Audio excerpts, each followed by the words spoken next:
E aí, como é que vocês estão? Estão todos bem?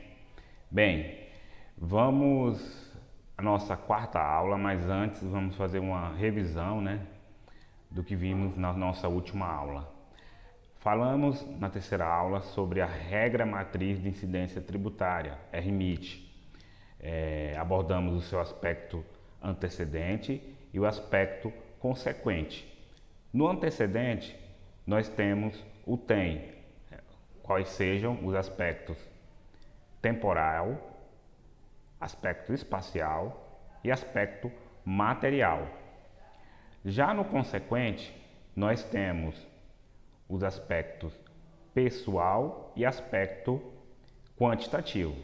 No quantitativo, sujeito ativo e sujeito passivo. Ou melhor, no pessoal, sujeito ativo, sujeito passivo. No quantitativo, base de cálculo e alíquota.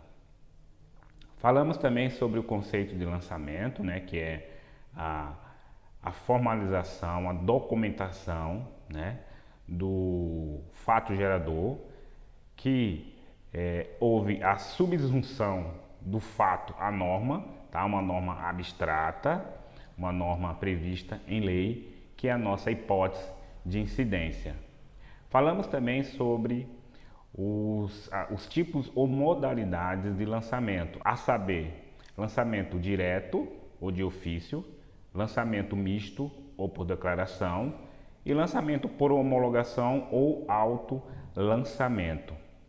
E por último abordamos o arbitramento, lembrando que é apenas uma técnica para se chegar ao valor do crédito tributário que poderá ser constituído pelas três modalidades de lançamento que nós conversamos. Então, feito esse resumo da aula anterior, passemos agora à disposição da nossa próxima aula. Bem, falaremos nessa aula sobre crédito tributário, a sua suspensão e a sua exclusão com previsão no Código Tributário Nacional. Como vocês podem ver mais uma vez pela linha do tempo, o crédito tributário ele nasce para, após a feitura do lançamento, para materializar, para formalizar, documentar a própria obrigação tributária. Portanto, aqui no exemplo que nós demos aqui, nas figuras, nós temos um cheque, temos a nota promissória. É no crédito tributário que o sujeito ativo, titular da cobrança dos tributos, pode dizer o quanto débito, ou seja, a quantidade correta que você, sujeito passivo, deve à unidade federada. Ficaria sem lastro, ficaria sem base, o Estado te cobrar e não fazer prova, inclusive, dessa dívida. Então, o crédito tributário serve para isso, para documentar, provar a dívida do sujeito passivo. Isso em apertada síntese, em uma explicação bem rasa, mas esta é a informação que nós temos do crédito tributário. Um credor, Estado, te cobra e para isso precisa demonstrar de forma cabal essa dívida que já foi prevista no imposto de incidência, você cometeu o fato gerador, o fisco instituiu esse crédito através do lançamento e agora vai te cobrar porque tem esse dever legal e você o dever legal também de fazer o adimplemento, o pagamento da dívida tributária. No artigo 139 esclarece para a gente qual é a natureza do crédito tributário. O artigo 139 do Código Tributário Nacional diz que o crédito tributário decorre da obrigação tributária e tem a mesma natureza desta. Então, o lastro, o que legitima o crédito tributário é a obrigação tributária, uma vez já materializada também e apurada pelo lançamento. Temos mais uma pergunta. Modificado o crédito tributário, estará modificada a obrigação tributária? Essa resposta é negativa. Você pode ter alterado alguns aspectos do crédito tributário que não vão afetar a obrigação tributária. Perceba que o crédito tributário nasce da obrigação tributária, decorre dela, né?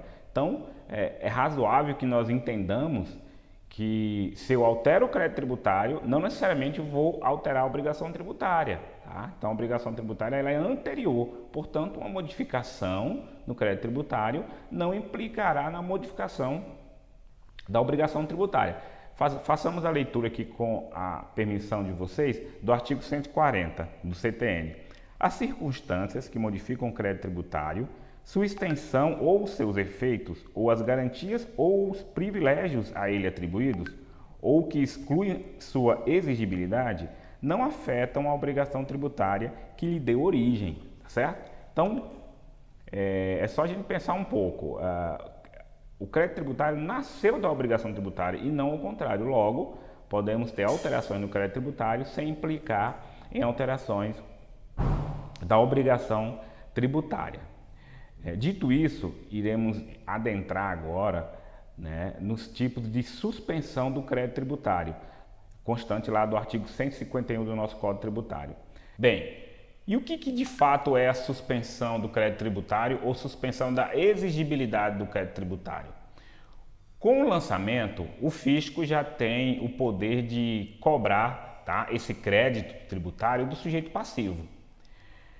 Só não o fará se estiver presente uma das modalidades de suspensão, ou seja, a suspensão serve para bloquear a cobrança judicial que o fisco poderá fazer frente à inadimplência, certo? Ou seja, a falta de pagamento do crédito tributário por conta do sujeito passivo. Então, esse é o motivo principal da suspensão, né? Ou seja, suspende então a execução, suspende-se a cobrança do direito que o sujeito ativo tem de cobrar esse crédito do sujeito passivo. É bom ressaltar que o próprio CTN diz que a suspensão do crédito tributário dar-se-á apenas, né, nas previsões contidas neste Código Tributário. Logo, nós temos um rol taxativo, né, ou numerus clausus, como diz a doutrina, tá certo?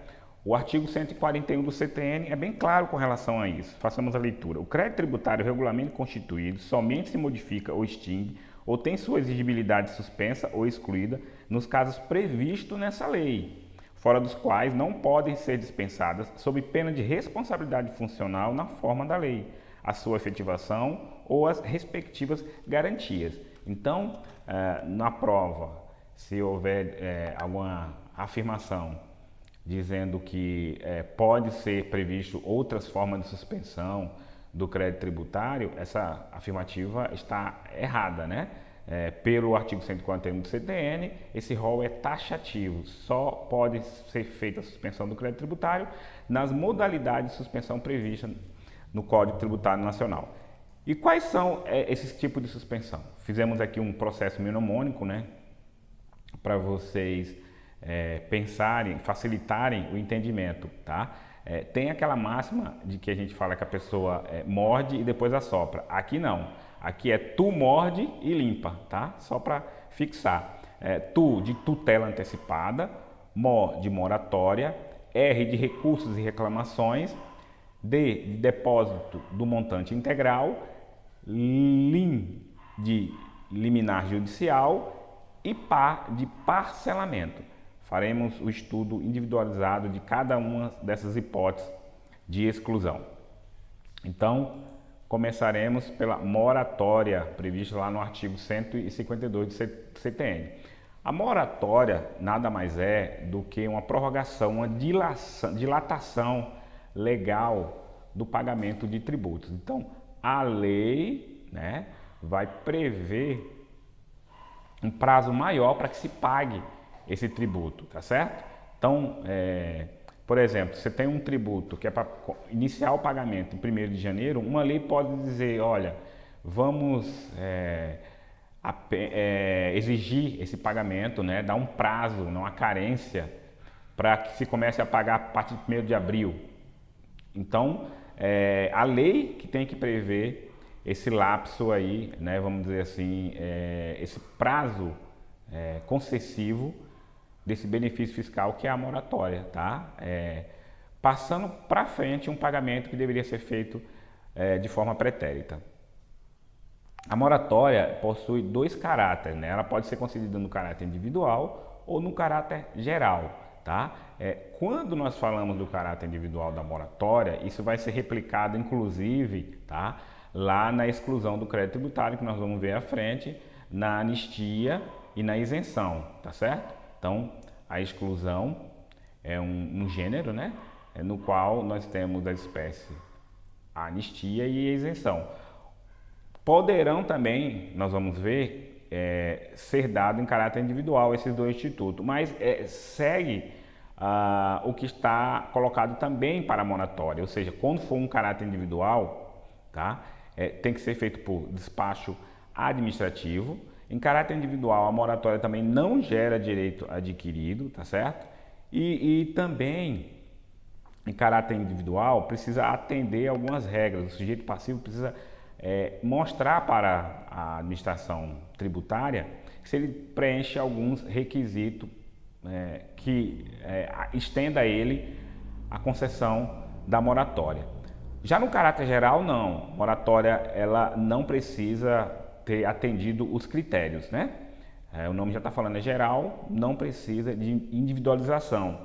São realizados dois tipos de moratória aqui no caráter geral. A moratória autonômica ou autônoma e a moratória heterônoma. Quais as diferenças das duas?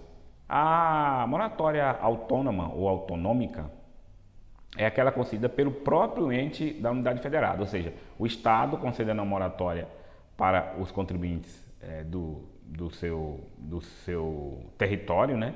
O município do território dele e a União para toda a nação. Já a moratória heterônoma, ela foge um pouco desse raciocínio, porque, vamos dizer assim, há uma invasão, né, da União nas demais unidades federadas, né? Nós sabemos que existe o Pacto Federativo, né, pela Constituição Federal, ou seja, cada unidade federada possui a sua autonomia de gestão, né, de orçamento, de administração. Mas essa moratória, há essa previsão, né, que a União possa conceder moratória para tributos estaduais, /Distrito Federal e municipais, tá? Portanto, como é heterogêneo, né, os sujeitos ativos aí se confundindo, misturando União com Estado e municípios, foi dado o nome de moratória heterônoma. Pode ser a moratória aplicada a determinada região, classe ou categoria de sujeito passivo, tá? Essa também nós vamos ver que é uma característica comum também nas modalidades de exclusão do crédito tributário, a saber, a anistia e isenção. Atinge apenas os créditos tributários já constituídos e com lançamentos já iniciados com notificação ao sujeito passivo, tá? Então, como a moratória é uma dilação de prazo ou dilatação legal do prazo desse pagamento, tá? Só pode atingir créditos tributários constituídos e já lançados, né? Não posso prever que haja uma dilação legal de pagamento para aquele crédito tributário que sequer ainda existiu, ok? Aqui também mais uma observação. A moratória de caráter individual não gera direito adquirido, como eu falei antes, né? Incluindo penalidade em caso de dolo e fraude e não conta o prazo prescricional. O que quer dizer isso? Ela pode ser revogada ou anulada, né? Tecnicamente melhor falando, a moratória, e ser penalizado, tá? Aquelas pessoas que, de forma caráter individual, né, que aderiram a essa moratória, se ela o fez querendo enganar a administração, ou seja, com dolo e fraude, né? Se não houve dolo e fraude, ela pode também ser revogada, mas sem a penalização. E por que não conta o prazo prescricional? O que é prazo prescricional? Nós vamos estudar a prescrição lá na frente, mas em suma, A prescrição é a perda do direito que o Estado, no sentido amplo, tem de cobrar, entrar com ação de cobrança do tributo, né? Então, dado a moratória, no momento que foi concedido por despacho, né, porque é um caráter individual, até a sua revogação barra anulação, esse período aí não é contado para que o Estado entre com a ação de cobrança, tá? Ele não perde o direito, porque não vai ser contado uma vez que foi dado aí, ou melhor, percebido dolo ou fraude, né? Então, esse prazo não se conta. Isso consta nos artigos do CTN que tratam da moratória e, vez ou outra, também cai em prova, tá? Vamos lá. Aqui tem um quadro aqui para melhor absorção desse assunto moratória, né? Então, geral pode ser autônoma, tá? No artigo 152, inciso 1º, alinhado ao Código Tributário Nacional, né? Quando a própria unidade federada concede, ou heterônoma, quando a União pode conceder moratória aos tributos do Estado / Distrito Federal e municípios. Essa previsão está no artigo 152, inciso 1º, a linha B, ressalvando que só poderá haver a moratória geral heterônoma quando a União também conceder esses mesmos benefícios para os tributos fiscais, ou melhor, os tributos, né, federais, tá certo? Então, se não houver uma paridade, ou seja, se a União não conceder também, ela não poderá estar interferindo no Estado e no município para conceder uma moratória heterônoma, tá? Aqui a observação de que geram direito adquirido e dispensam garantia oferecida pelo beneficiário, né? Quando é geral, não gera sim o direito adquirido, né? E não precisa da contrapartida do beneficiário. Já na individual, no artigo 152, inciso 2º do CTN, não gera direito adquirido e pode depender do oferecimento de garantia do beneficiário, tá certo? Dada essa moratória individual não atendido as garantias do beneficiário, como nós vimos, pode ser anulada / revogada e tendo dolo pode ser penalizado o contribuinte. Vamos agora falar do parcelamento no artigo 155-A do CTN. O parcelamento ele precisa ser introduzido por lei específica, tá? Aí eu coloquei a observação aqui diferente da moratória. Então lembre-se que a moratória não precisa de lei específica, precisa de lei, mas não de lei específica. E o que é uma lei específica? Lei específica é aquela lei que vai tratar exatamente sobre aquele assunto. Por exemplo, eu posso ter uma lei que não seja específica tratando da carreira dos servidores públicos de um determinado estado e dizendo que vai ter aumento, dividir a carreira deles em classe A, B, e nessa lei, né, incutir, está lá previsto um artigo que trate, por exemplo, né, do parcelamento.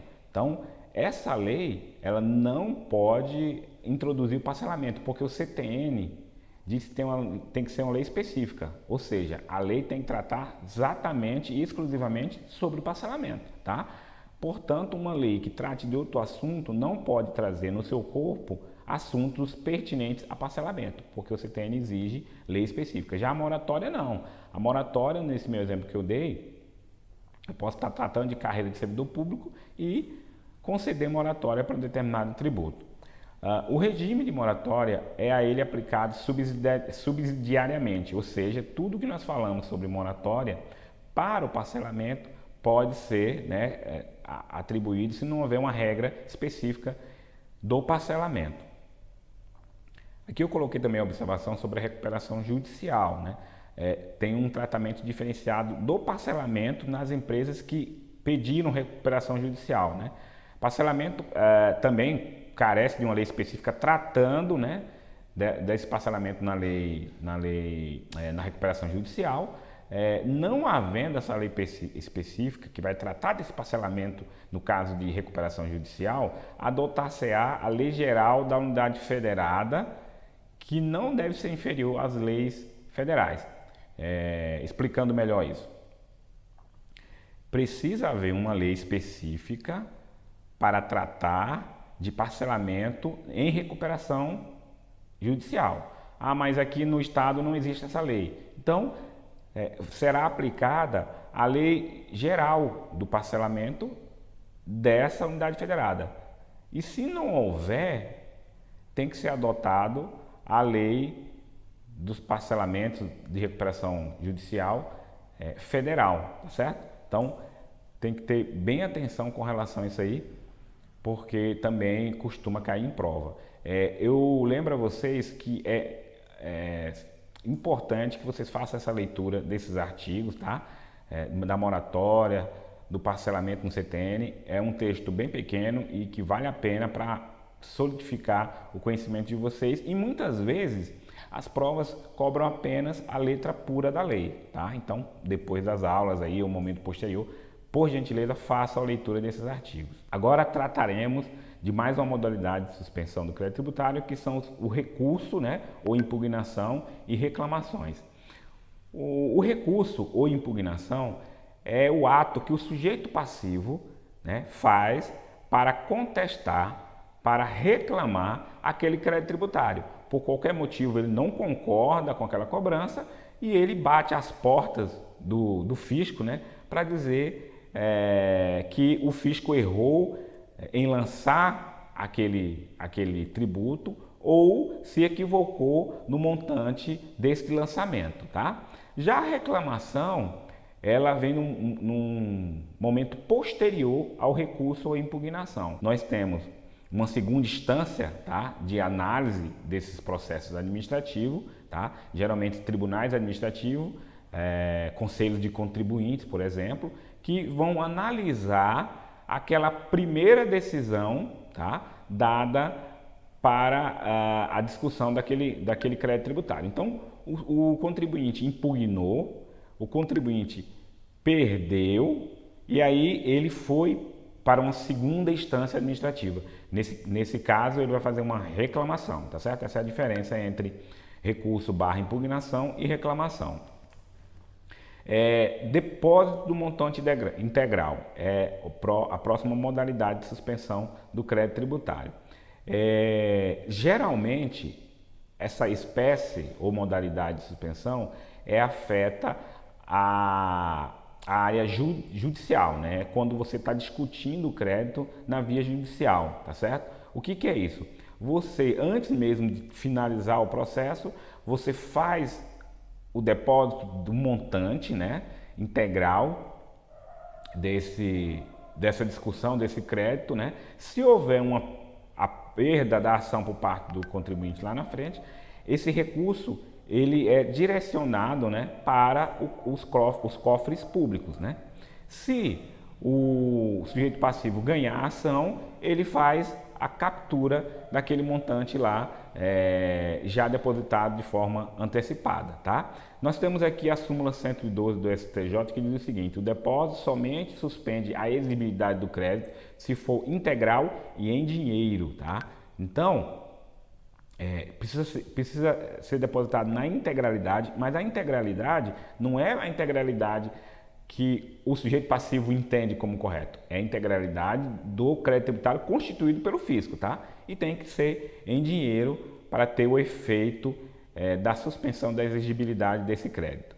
A próxima espécie de suspensão do crédito tributário que nós temos aqui é concessão de liminar em mandado de segurança e de tutela em outras ações, tá certo? Então, tanto a liminar quanto a tutela possuem um objetivo comum de provocar, né, o juízo para que se antecipe uma decisão, tá, dentro do processo, tá, sem esperar a decisão do mérito. Eu não posso aguardar até o final do processo essa decisão aqui, essa decisão, vamos dizer, parcial, tá? Porque eu, sujeito passivo, terei muitos prejuízos, né? Então, O pedido, nesse caso aqui de suspensão da exigibilidade do crédito tributário, pode ser carreado tanto na liminar quanto na tutela antecipada, dizendo: juiz, suspenda a exigibilidade desse crédito tributário até que o senhor decida lá na final se eu tenho ou não tenho razão, tá? Suspenda essa exigibilidade para que eu tenha certidão negativa, tá? Para que eu possa participar de uma licitação. Então, a liminar e a tutela antecipada podem sim ser modalidades de suspensão da exigibilidade do crédito tributário. Agora nós vamos tratar da exclusão do crédito tributário, tá? Então, nós vimos que a suspensão, ela paralisa a cobrança, né, do crédito tributário. Aqui, né, de fato, sequer haverá a cobrança, sequer haverá essa cobrança do crédito tributário, tá? Exclui essa exigibilidade. Quais são as duas modalidades? Anistia e isenção. Eu fiz aqui um processinho bem rápido e mnemônico, né, que é o AI, tá certo? A de anistia e I de isenção. Então, por esse gráfico aqui, mais uma vez, da linha do tempo, nós percebemos que tanto a isenção quanto a anistia, que são espécies de exclusão do crédito tributário, situa-se entre a obrigação tributária e o lançamento, ou seja, nem haverá lançamento. Portanto, as modalidades de exclusão do crédito tributário são para evitar, inclusive, a constituição do próprio crédito tributário. É bom deixar claro que eu vou isentar o tributo e vou anistiar a multa, tá? Como veremos lá na frente, a anistia tem uma relação direta com a infração, já a isenção tem uma relação direta com o tributo. Então, passemos o estudo da isenção. Assim como nós vimos lá na moratória, a isenção pode ser concedida de forma geral ou individual. Pode ser restrita a determinada região do território da entidade tributante também, assim como a moratória, tá? Salvo disposição de lei em contrário, não é extensiva às taxas e às contribuições de melhoria. Logo, sobrariam aí principalmente os impostos, tendo em vista que a exclusão do crédito tributário não se aplica aos tributos vinculados, né? A taxa é vinculada, a contribuição de melhoria também é vinculada, então sobrariam os impostos, tá? Os tributos não vinculados. Então, essa é a direção dada para a aplicação da exclusão do crédito tributário, os impostos. Portanto, não se aplica taxas e contribuição de melhoria. Também não é extensiva aos tributos instituídos posteriormente à sua concessão, tá certo? Então, se eu vou isentar um tributo, esse tributo já precisa estar criado. Eu não posso criar uma isenção para um tributo que ainda sequer foi criado, tá? Esse aí é o entendimento do inciso 2. Temos também aqui a súmula 544 do STF, que diz: isenção tributária concedida sob condição onerosa não pode ser livremente suprimida. Bem, uma das características da isenção dada em caráter individual é a onerosidade. O que é isso? Para eu obter o benefício da isenção de forma individualizada, eu preciso atender a alguns requisitos que a lei da isenção assim determina. Logo, o que a súmula 544 diz é o seguinte: dada essa isenção, ela não pode ser livremente revogada ou anulada. Por quê? Porque eu estou satisfazendo todos os requisitos da lei. Ainda que venha a ser revogada a lei que concedeu a isenção, eu, até o prazo que foi dada a isenção, terei o gozo pleno desse benefício fiscal. É isso que a súmula 544 do STF chancela, ok? Andando mais um pouco, nós falaremos agora da anistia. Lembre-se que a anistia está voltada às infrações, enquanto a isenção está voltada aos tributos, né? A anistia é o perdão legal das penalidades pecuniárias antes da ocorrência do lançamento dessa multa, tá? Então, a anistia ela não vai atingir multas que ainda não foram lançadas, apenas aquelas que já foram lançadas. Agora falaremos da anistia, né?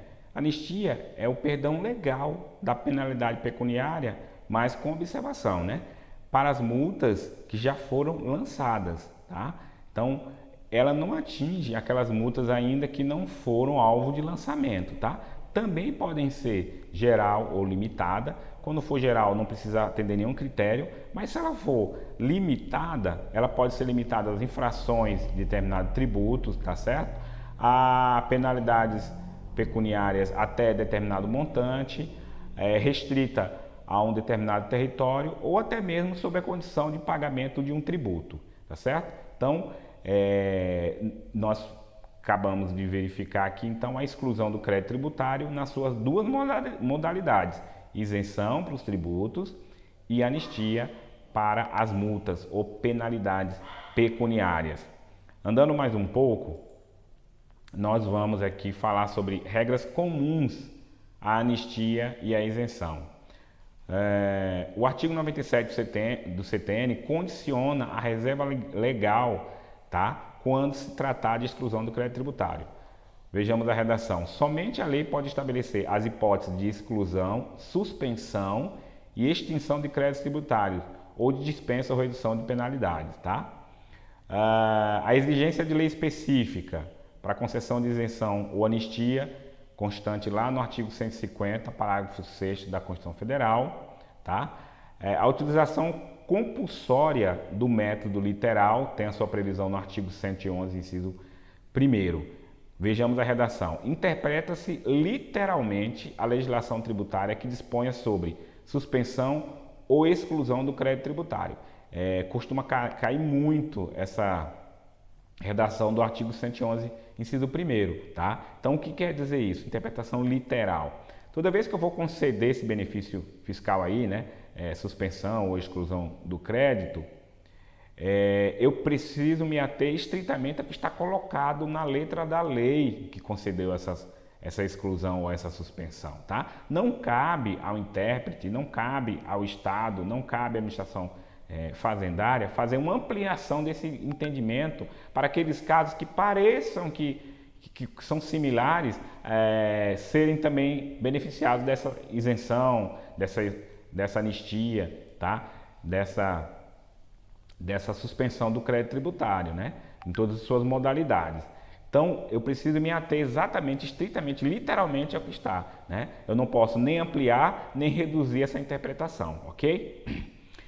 E mesmo com a exclusão do crédito tributário, não se dispensa o cumprimento das obrigações acessórias, certo? Então, tanto na exclusão quanto na suspensão, eu posso ser isento, mas preciso emitir uma nota fiscal. Isso nós vimos em aula anterior, né? Que no direito tributário, o acessório nem sempre segue o principal, né? Então, aqui também é a mesma coisa. Se eu sou beneficiado com a isenção ou com uma das modalidades de suspensão, ou até mesmo a anistia, eu não estou desobrigado, tá? De forma automática, a não cumprir com as minhas obrigações acessórias. Bem, é isso que nós tínhamos para falar sobre exclusão do crédito tributário de forma pormenorizada, e agora nós vamos a um quadro, né, para deixar bem consolidado esse instituto da exclusão, tanto na isenção quanto na anistia. Bem, isenção e anistia, né, são espécies de exclusão do crédito tributário, tá?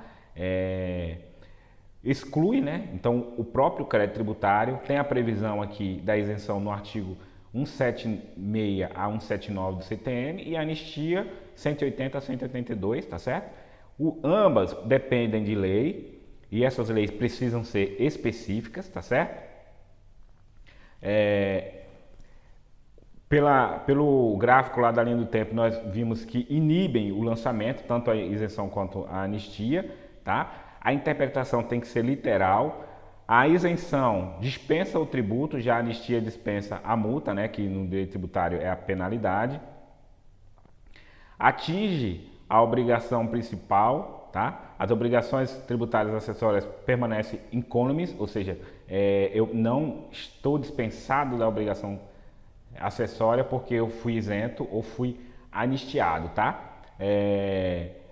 Ambas, tanto isenção quanto anistia, diz respeito à obrigação tributária principal, tá? Por quê? Porque uma dispensa o tributo, outra dispensa a multa. E tanto tributo quanto multa são componentes da obrigação principal, tá certo? Tanto a isenção quanto a anistia também comporta anulação dessa lei, seja uma lei que deu a isenção, seja uma lei que concedeu a anistia, tá?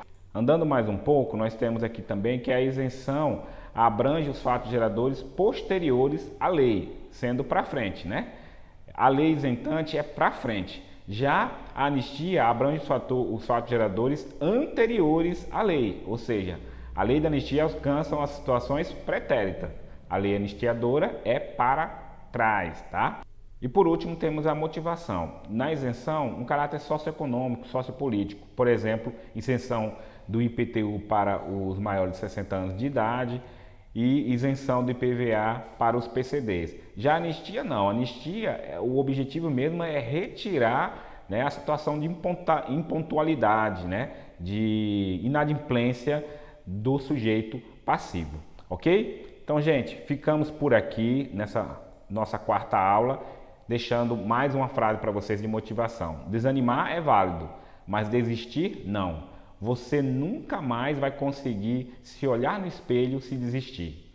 Alexandre Meirelles.